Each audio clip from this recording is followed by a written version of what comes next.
Comey slams GOP for grilling him, while Trump is lying about the FBI. Former FBI Director James Comey criticized Republicans on Monday for bringing him in for another day of closed-door questions about investigations into Hillary Clinton and Russia, while President Trump continues to attack the FBI and the rule of law. So another day of Hillary Clinton's emails in the Steele dossier? This while the President of the United States is lying about the FBI, attacking the FBI, and attacking the rule of law in this country. How does that make any sense at all? Comey told reporters after nearly 6 hours of questioning before House lawmakers.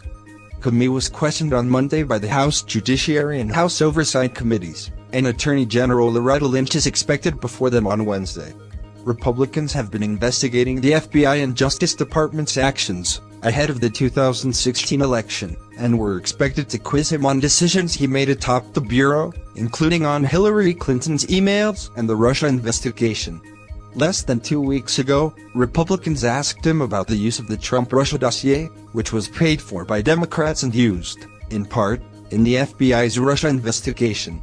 After his second round of questioning, Comey accused Republicans of ignoring Trump's lack of respect for the rule of law. Republicans used to understand that the actions of a president matter, Comey told reporters. The words of a president matter, the rule of law matters, and the truth matters. Where are those Republicans today? The Republicans' silence is shameful, he added.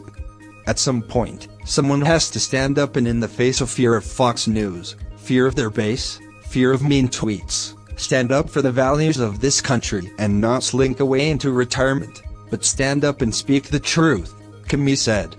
Comey also weighed in on Trump's remarks about his former lawyer Michael Cohen, who he said became a rat only after the FBI broke into his office. The FBI in April raided Cohen's home, office, and hotel room after a referral from special counsel Robert Mueller's office. Last week, Cohen was sentenced to 3 years in prison after pleading guilty for federal crimes, including bank fraud, tax fraud, and campaign finance law violations that he said he committed at Trump's direction, when he paid 2 women to keep quiet about alleged affairs with the president. It undermines the rule of law, Comey said of Trump's remarks. This is the President of the United States calling a witness, who has just cooperated with the Justice Department, a rat. Say that again to yourself at home and remind yourself where we have ended up. There's a set of values that represent the glue of this country, and they are under attack, he said. House Republicans only have until the end of this week to press their case, since Democrats will run the House next year.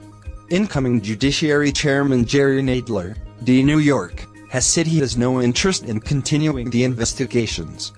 Democrats have continued to chastise Republicans for their investigation, with Representative Lacy Clay calling Monday's interview the last gasp of their majority. Outgoing House Judiciary Chairman Representative Bob Goodlatte, R. Virginia, is retiring, as is House Oversight Committee Chairman Trey Gowdy. Neither have said whether they will provide a report or summary of their findings after their investigation. A transcript of Monday's interview session is expected to be released sometime Tuesday, just as it was after the first deposition. In the interview earlier this month, Comey was quizzed on the FBI's handling of the Clinton case and what he knew about Christopher Steele, and the FBI's use of Steele's largely unverified dossier connecting President Trump to Russia.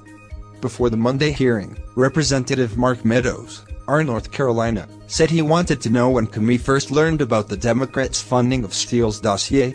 I think that the knowledge of when the FBI and specifically Director Comey became aware of the involvement of the DNC, Perkins Coie, Fusion GPS as it relates to their hiring of Christopher Steele, the whole FISA application. At what point did he become aware of that? Meadows told reporters earlier Tuesday. He seemed to indicate the other day that he wasn't aware of that until he read reports long after he was gone. I find that very hard to substantiate based on other evidence, Meadows added. So hopefully we'll give him a chance today to clarify that. I can tell you when you look at his public statements and also his testimony, those don't seem to reconcile, so we're going to give him a chance to hopefully reconcile his remarks.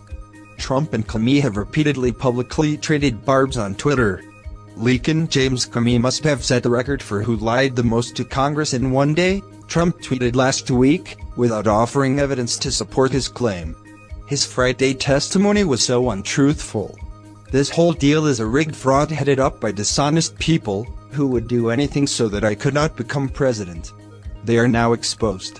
Trump then blasted him days later when the transcript was released, alleging he was untruthful. Comey on Monday accused Trump of lying. The FBI's reputation has taken a big hit because of Trump's lies, Comey said.